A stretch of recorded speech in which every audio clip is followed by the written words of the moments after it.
I made my very first print subscription, and I made a few mistakes along the way, but also I learned a lot.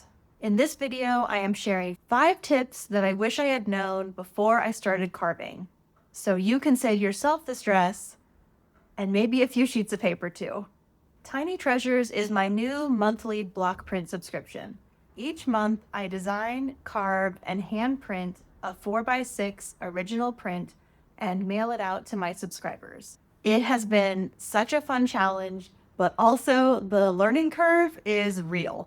Tip number 1, when you are carving a complex block, it is so easy to get lost in the design. Even when I have the original artwork right next to me, because it's a mirror image, my brain is constantly having to switch the image back and forth to make sure that I'm carving away the right material.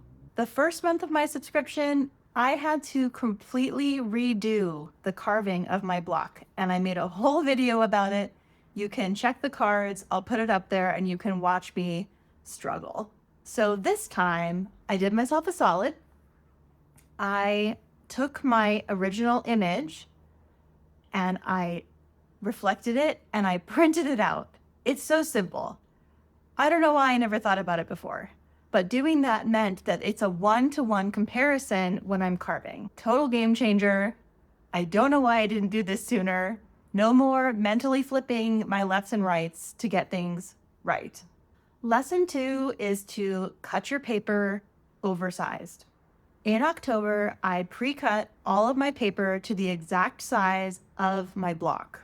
While doing this, in theory, was a good idea, in practice, what it meant was lining up each piece of paper on the block for each and every print was really difficult. And it's really hard when you have an inked up block and a fresh, clean piece of paper to hover right above the block and drop it down perfectly. In fact, I only got 1 or 2 that were perfect. Many of them ended up misaligned, and in the end, I had to go back through and trim almost every single print to get it to look the way I wanted it to look. But in November, I cut oversized sheets of paper, printed my block, and then trimmed afterwards. So it's exactly the size I want. Another thing I did this month was I carved my crop marks into my block. And that way, once I printed, every single print already had the crop marks in the print. Genius. I am always going to do that from now on. So that means that I have a built-in guide so that I trim every print at the same spot. Everything comes out clean. It makes the trimming way faster, way easier, and everything looks nice and tidy. Lesson number 4 is to start with digital. Now, I know some people want their block prints to be a pure analog process, but for me, I go ahead and draw my block on my iPad. I do that for a few reasons. I can bring my iPad to work so I can work on my block whenever I want. And when I'm done, I have my block as a digital file. So I always include it in the print note that comes along with the print. So in October, my print note looked like this. So you open it up, and then there's a little version of the print on here, and then I describe everything about it. Starting with the digital file also means that as I'm trying to work on the layout, I can move everything around on my sketch layer, and then when I'm happy, I can ink my whole drawing, print it out.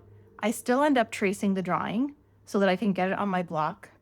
Then I have a digital version if I want to use the design for a postcard or a sticker or anything else that I want to make along the way. And the last lesson I'm going to talk about today, because there are way more than 5 lessons here, but let's just start with 5, is in November, I decided I wanted to use an ink pad instead of rolling my ink out. When I did my year of block printing, I used ink pads. They're really easy to use. They're cleaner. The actual cleanup process is faster. For the November print, I tried using a stamp pad to ink my block. The idea was less mess, a quicker setup, a quicker cleanup, but it did not work.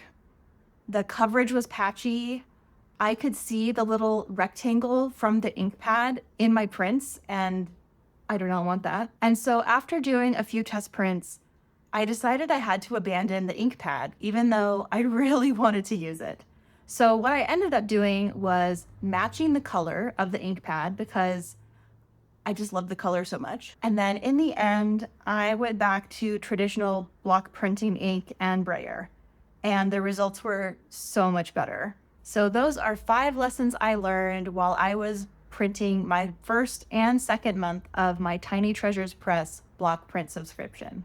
If you are starting your own block print subscription, I hope that my tips are helpful. I hope that you avoid the mistakes that I made. And even if you're just carving block prints for fun, I hope you still can use some of those tips I shared.